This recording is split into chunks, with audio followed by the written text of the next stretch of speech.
आप लोगों को बताया।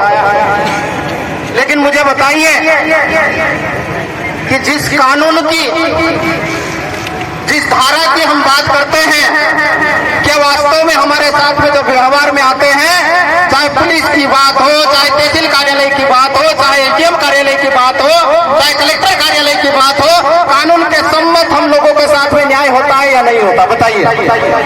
नहीं होता ना? क्यों नहीं हो रहा? इसलिए नहीं हो रहा, इसके जिम्मेदार ये लोग तो है, उससे ज्यादा जिम्मेदार हम लोग। हम लोगों को हमारे देश के संविधान में आदिवासियों के लिए जो प्रावधान किए गए हैं ठीक से समझना है। जितने भी एक्ट हैं, जितने भी सर्कुलर हैं, हम लोगों को ठीक से पढ़ना है।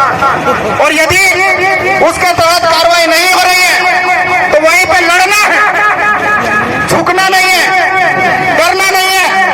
और इसीलिए आज आप लोग यहाँ आए हैं। એને એક બી વાત, આપણા સમાજમાં કાંઈ બી ચીજ હોય, કાંઈ બી થઈ જાય,